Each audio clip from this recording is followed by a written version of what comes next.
and welcome to the Podcast Brunch Club podcast. My name is Adela, and I'm the founder of PBC. Today, our guest is Brett de Hoedt, the creator behind the Hardest Word podcast. We listened to an episode of The Hardest Word as part of our August listening list on apologies. You can find that list at podcastbrunchclub.com/apologies. The episode we listened to featured heartfelt apologies from parents to their children. Welcome to the PBC podcast, Brett. It's lovely to be here. Thank you, Adela. Yes. Well, we're happy to have you. And why don't we start with you just telling us a little bit about what The Hardest Word is about? I'm very happy to do that. The Hardest Word showcases apologies from real people all across the globe. It's a very simple, short podcast. I talk for a little bit, and then we hear from someone who apologizes to someone or something or somewhere.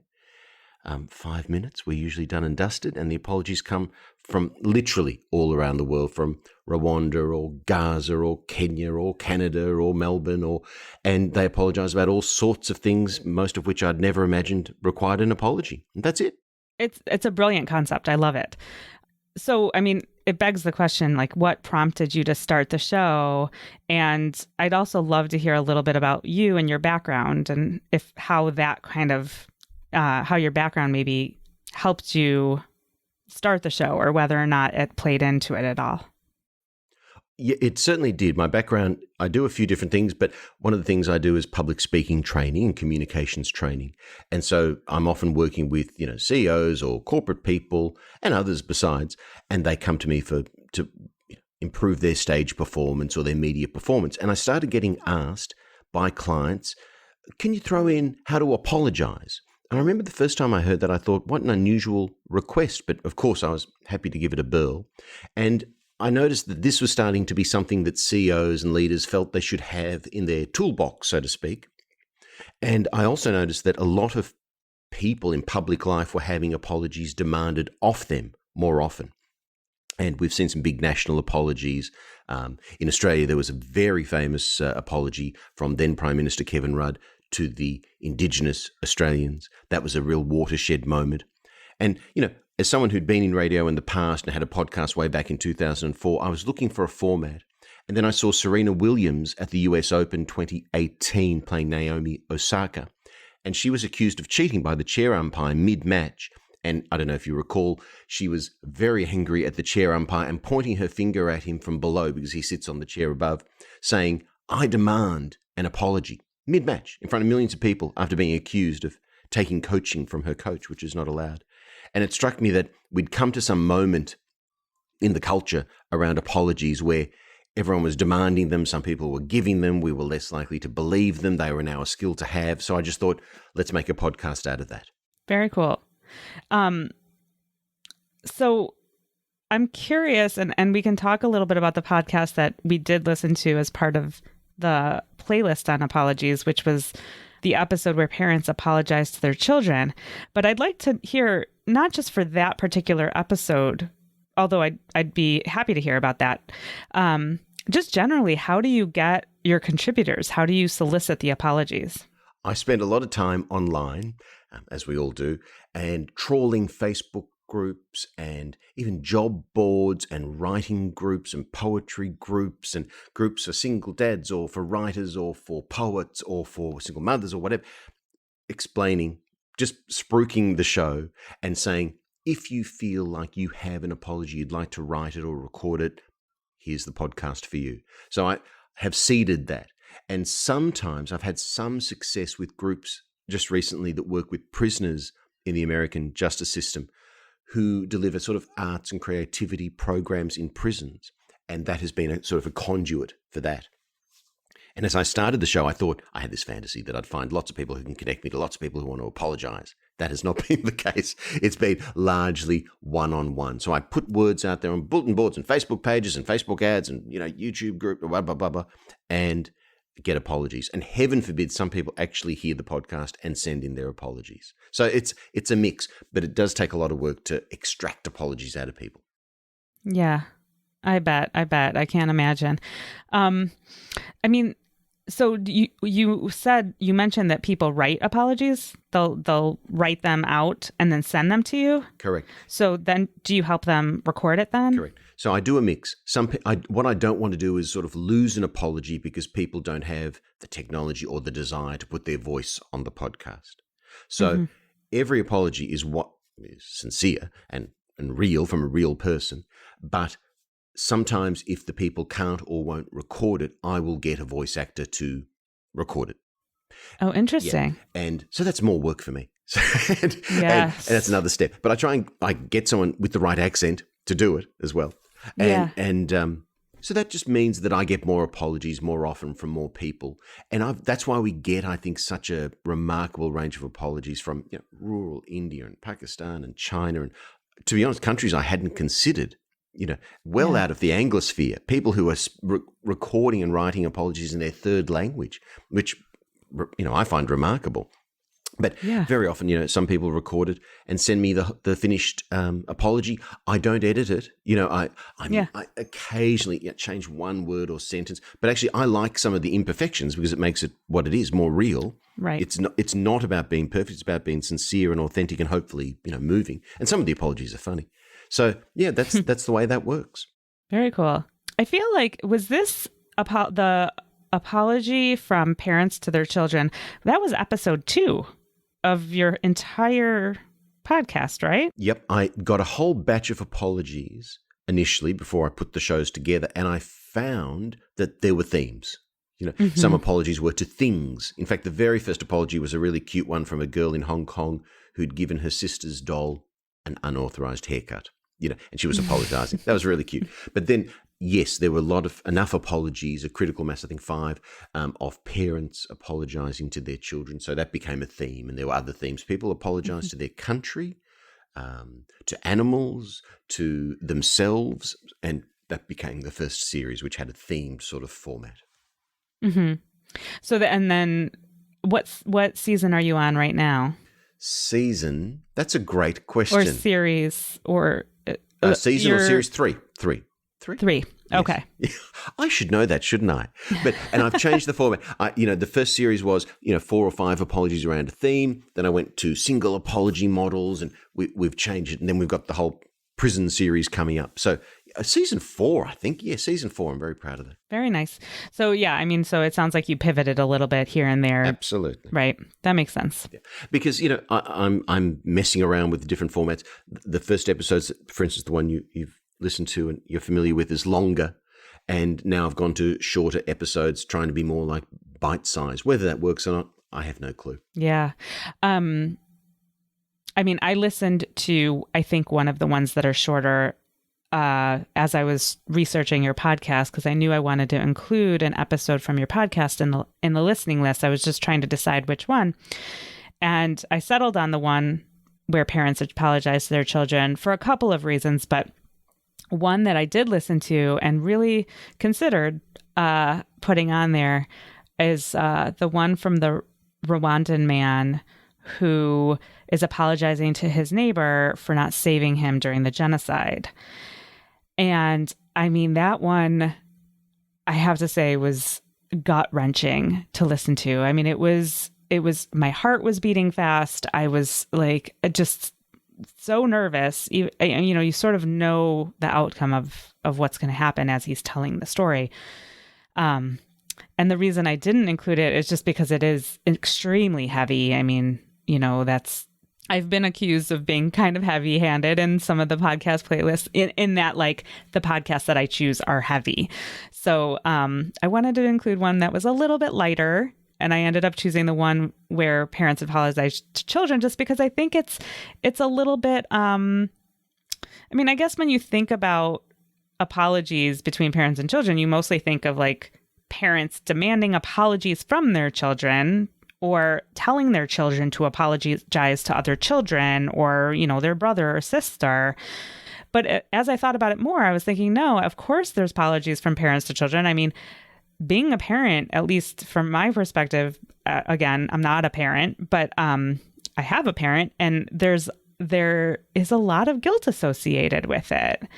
And, I think every parent wants the best for their children, and then but you can't provide everything for your children. It's just impossible. So there ends up being a lot of guilt.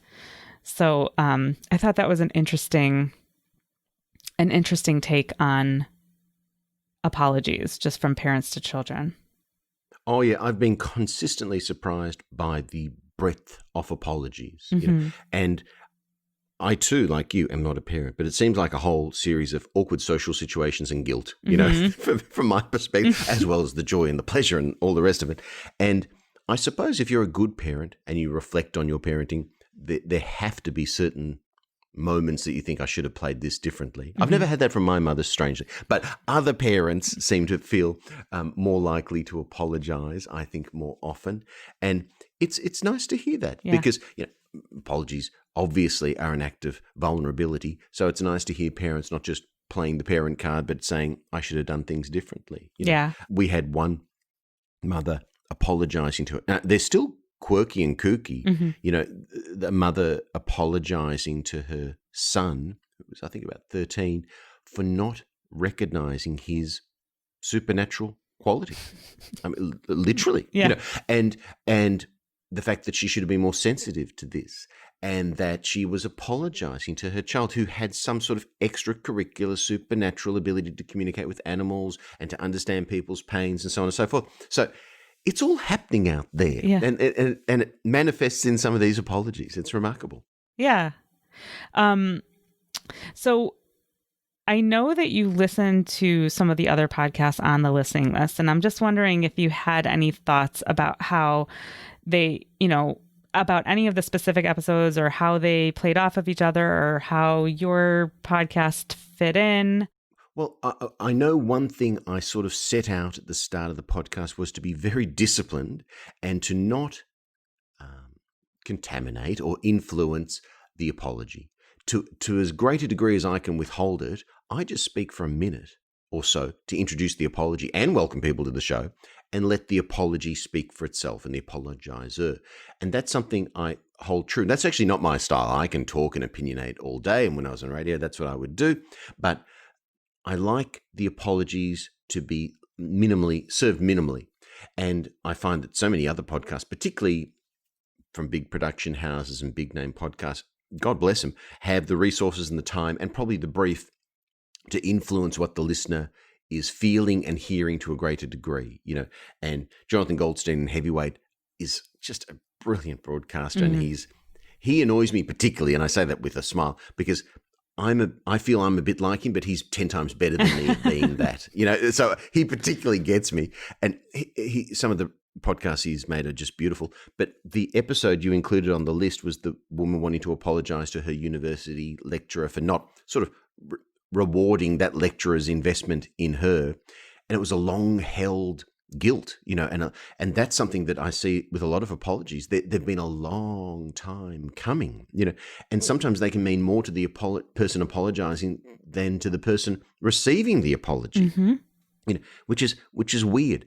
And I have found in the show some apologies are really not apologies per se, but sort of defiant statements or sarcastic apologies, and it's interesting. But there are a million ways to do a podcast, and if you've got the time and the skills and the resources to get people to meet each other and talk and do multiple interviews and get reflections, that's gold. And it's just a different type of broadcast and a different type of experience. But what I think is now less common is the instance where the host shuts his trap and lets the show speaks for itself. Yeah, which is not my natural inclination, but I do it this time.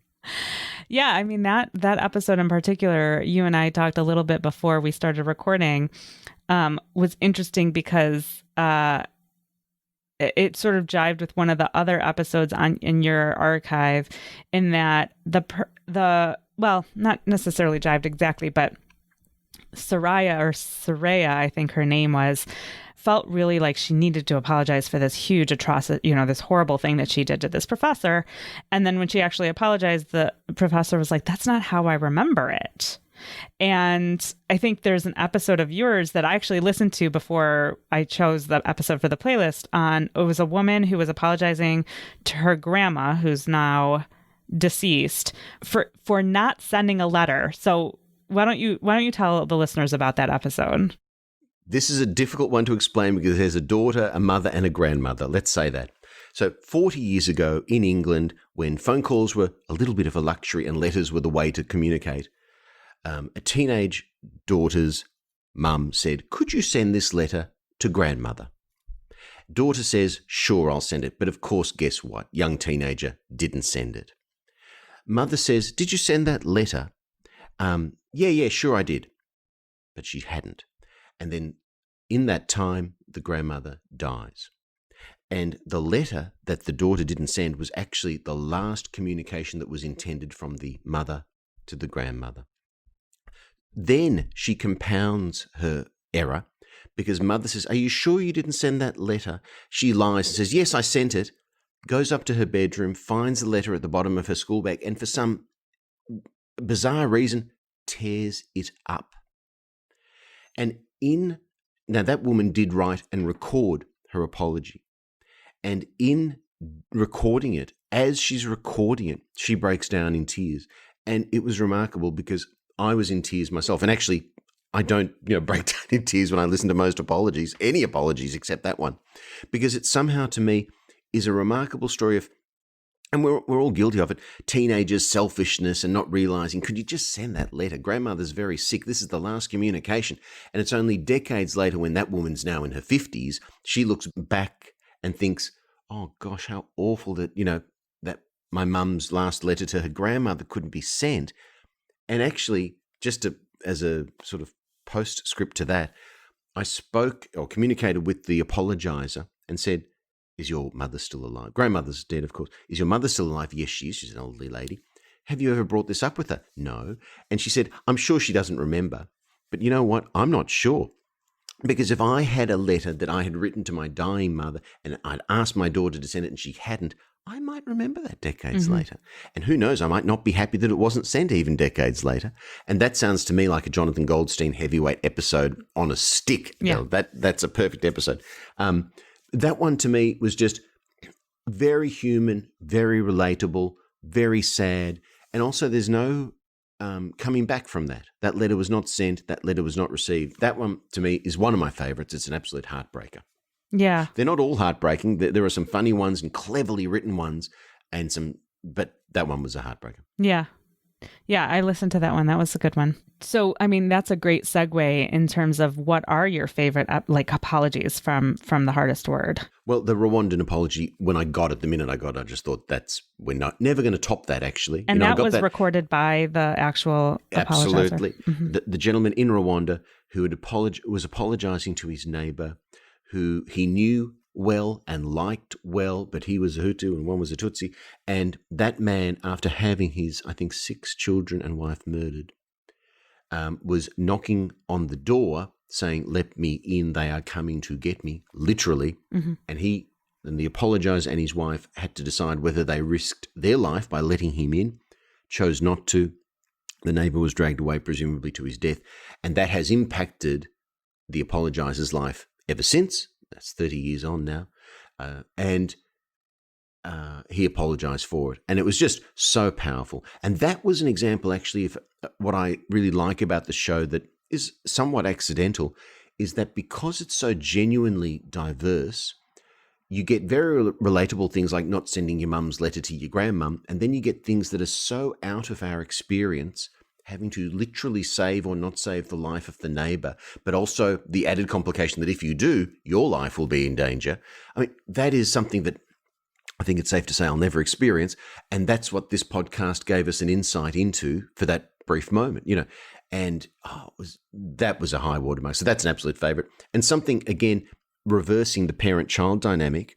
I just had recently a longer conversation, another new format, a 15, 20-minute conversation with a 40-year-old guy out of Seattle whose father basically left the family before he could even remember the father, led a wild life off on his own, leaving him to struggle with a mother who had mental illness problems and so on and so forth. And at age 8, the young boy called his father, who was on the other side of the country, and said, "I never want to hear from you again. You're not my father. Go away." That was that. Something like 22 years later, the boy calls the father not to demand an apology, but to give an apology. He got him on the phone, traced him down and said, Dad, is that you? It's me. I'm calling to apologize for not giving you a chance to be a father figure in my life. And not only that, I asked him in the interview, well, that's great and that's remarkable. Did you ever, though, say, hey, have you got anything to say to me? Would you like to apologize to me for basically abandoning me and my mother? No, he hadn't. And that was 10 years ago. So for 10 years, he's maintained a relationship with a father who abandoned him. He made the contact happen and then gave an apology and didn't demand one. So I thought that was a lovely example of, he's now a dad, football coach, businessman who had the grace to offer an apology and not demand one. Again, that's more than I could ever do. So it's remarkable the range of experiences we hear. I like that about the show a lot. Mm-hmm. Yeah, that actually reminds me a little bit, and I don't know if you remember because I know it's been a while since you listened to the list, but there was an episode from Brene Brown from Unlocking Us about how to apologize. It's sort of, she has an expert on how to apologize, and I think she speaks exactly to this point of when you apologize, you own it. Like this is not an opportunity for you to apologize and get like halfway there and then demand that the other person come the other halfway. This is an opportunity for you to just apologize and that's it. And so it sounds like this guy really espoused that idea of, I'm just going to apologize for what I can apologize for and leave it. And that's all I can do, which I mean, that takes a big person. There is a lot going on in an apology. And when I, train people and talk about apologies, one of the things is got to be proactive. That makes a world of difference. If you wish for your apology to be successful, make it proactive. And you do have to resist the urge to rationalize or justify your behavior. No matter how tempted you might be to say, oh, Adele, I'm really sorry. I was very, short with you at that meeting in front of, 6 of our colleagues. When you suggested that idea, I just dismissed it out of hand. I just need to apologize for that, not say, oh, I'm really tired at the moment, Adela. I couldn't, our kids are sick and I'm under a lot of pressure and I'm the acting deputy manager at the moment. But it is very difficult to deliver a good apology. And it's also very difficult to accept an apology. And I think both halves of that equation are very poorly performed at the moment. I think people really have to be taught what an apology is all about. It's not about getting the heat off you. It's about genuinely acknowledging the other person's perspective, and you have to absolutely own it, or the person receiving it will detect that and diminish your apology immediately. One thing, it might be strange for someone who's doing the podcast I'm doing, I'm not always in favor of apologies. I think there are some things that don't need to be apologized for. They might need to be explained. And there are some things that don't even need to be explained. And I think the person receiving or demanding the apology has to then take up their part of the convention of an apology and accept it. And then, heaven forbid, wipe the slate clean and start again. Good luck with that happening. I think that happens almost never. But it's a real art, and it won't happen by accident because apologies are a complex little thing, but very, very important in our personal relationships or working lives or public lives. We need them. Yeah. We need people to be big enough to apologize.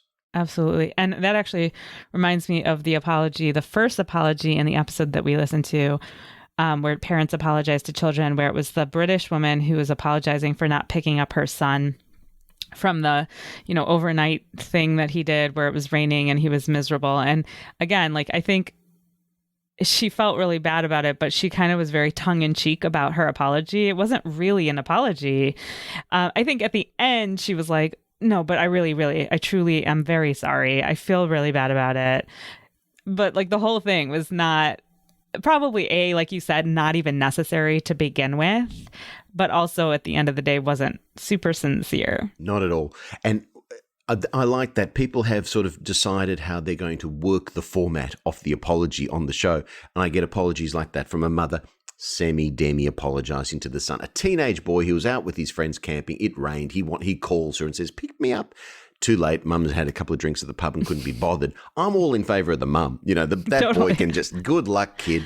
And other apologies I've had, not in the, from a woman apologizing from Serbia, I think, to the Patriarchy. a young feminist woman apologized to the patriarchy. I saw this and I thought, hang on. But of course, it was a sarcastic apology. And it was really well written, really well read by the apologizer herself. And it was powerful. People apologizing. There was a young woman from the States who's a Wiccan, a follower of Wiccan belief, witchery and, Wiccan culture. And she was apologizing to her mother, but it didn't come across so much as an apology, more like, this is me, deal with it, I'm sorry. And I'm open to that. I'm open to that as one apology that sort of redefines apologies or plays with it in the midst of other very sincere apologies. I try not to make the show overly worthy because I find there is a lot of worthiness and overt wokeness in podcasts, and I that doesn't sit that well with me. So there are moments of hyper sincerity and earnestness on the show, but when I can have something with some levity, I really appreciate that as well. Yeah, that's awesome. I'll have to go back and find that one. I do want you to tell us a little bit about the apology to the monkey, because somebody mentioned this in one of our Podcast Brunch Club meetings. And then I think I asked you about it before we started recording, and you did mention it was one of your favorites. So I want to hear about it. That is indeed one of my favorites and a lighthearted moment. Well, a bit of both. It comes from Kenya, a guy whose sort of Western name is Dennis, and he recorded his own apology, and it is a classic. The first words are, "Dear monkey," and you're off on quite a ride.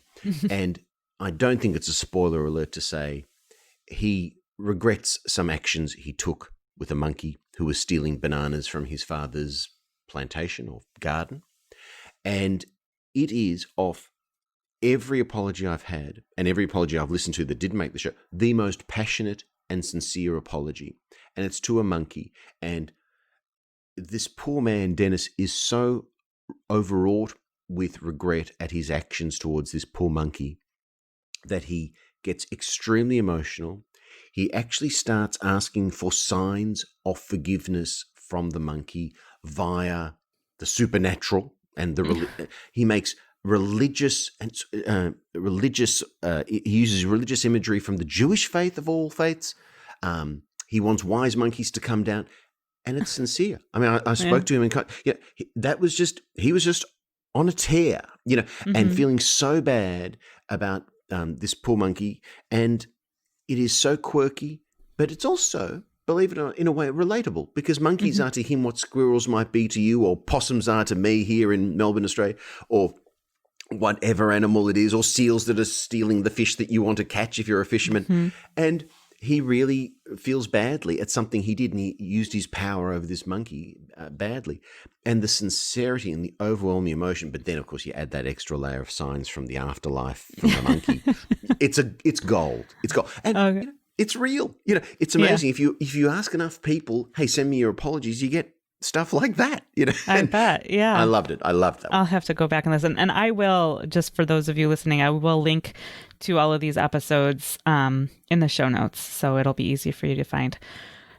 So what are your future plans for the podcast? Any more pivoting? What's the future of The Hardest Word? Well, I would like to do some themed series around the US justice system would be one, and I genuinely think, as everyone does, I think there's a television show in the podcast. I really think in this era of apologies are so prominent. Let's not forget the whole genre of YouTuber apologies, tearful, hyper sincere, but not YouTube apologies. Endless corporations demanded for apologies.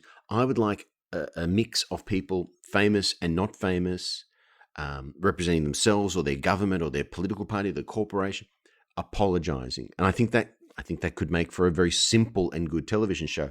I think it could be something like, Humans of New York. It's people telling their very intimate stories. And I think there's a big crossover there. If you like people talking intimately about aspects of their lives and finding the sort of the humanity in everyone, I think there's an overlap there. They're a little more successful than I am. So I'd certainly like to do that. And I'd like to do probably more shows. Actually, I'd like to do live events as well, where you talk about apologies, play some apologies, and learn the art of the apology, because I think the world would be a bit better place if people learn to apologize. Not always about huge, big things that happened 30 years ago, but even sorry about this morning, Adela, I blah, blah, blah. That level of apology that you mention in the corridor, in the workplace, or around the breakfast table, with your partner or whatever, I think they're really important. So I'd certainly like to grow the show. And I am, trying to do that. But as you well know, it's a tough gig, especially, with the competition on that list that I'm a part of. Those are big boys. I'm just an independent person. The show's 100% independent, 100%. Yeah. I love the idea of live shows. I think I like the idea that you posed where maybe you play some apologies and have some discussion or have some tips and tricks. But I think you could also I don't know if you've ever gone to a live moth event. Do you know what the moth is? I've listened to the podcast and yeah, you could even just do a live apologies show where somebody gets behind a mic and delivers an apology to anybody. It doesn't have to be somebody in the room. It can be, I suppose, to somebody in the room, but doesn't have to be. That could be powerful. I think it could be. And when I was sort of considering this format, I spoke to a friend, Steph, who listens to a lot more podcasts than I do. And she said, just never underestimate people's desire to expose themselves publicly, and in the old days, it used to be a letter to the editor. Now, it's a YouTube channel. Now it's someone Instagramming every aspect of their lives. And it's true. I think that live event could be wonderful and it'd be a mix. And hey, anyone want to come up on the stage and apologize now, serious or silly? And I do think it's one of those things, and I'm sure a lot of podcasters feel this, that if I were a celebrity, if I was famous, this format would work a treat. If I was the right person with the right sort of following and said, hey, now I'm doing this apology podcast, I think that would encourage more people to share their story with someone who they felt they knew a little bit as well. So I think, as always, success just breeds success. So I think that live event for the Moth would work an absolute treat with their pre-existing following. Yeah. You should talk to them. Yeah. I know they have events in Australia, so you should talk to them. So before we wrap up, I always ask our guests if they have a podcast recommendation for the Podcast Brunch Club community. So what do you have for us? I do. It's something I started listening to yesterday, and I binged a good 4 or 5 hours off it, actually, which I don't usually do. It's a big production. This is not it's by Pushkin. It's Deep Cover. And I think you've listened to an episode or two, Adele? Mm-hmm. Yep. I have. If you're lovers of the true crime genre, this is great for you.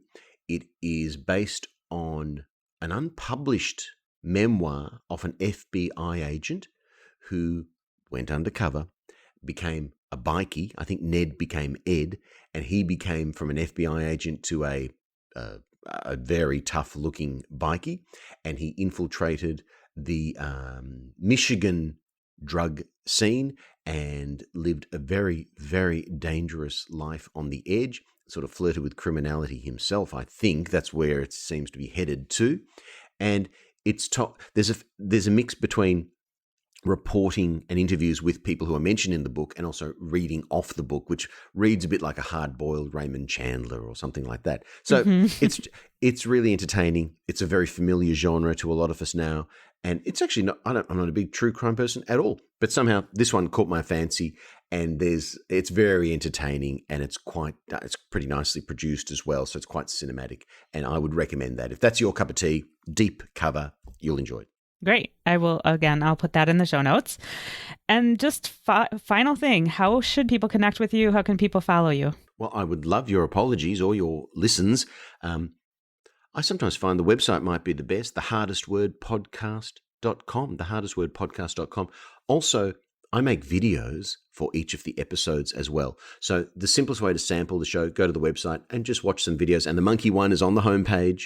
It's the one with the monkey on the cover. And you can just, taste, test. It's 5-minute eps. I hope you enjoy it. I'm so grateful, Adela, to be brought to more listeners and people also who really love their podcasts and consider them and sample them. It's just a delight to have a chat. Yeah, well, I'm thrilled to feature you, and it's always a pleasure to feature some indie podcasters. Not all the big names. So, and then I really want to thank you for taking some time out of your morning to chat with me. So, thank you so much. My pleasure, Adele. Thank you. Thank you for listening and being a part of the Podcast Brunch Club community. Do you have any thoughts on our discussion this month?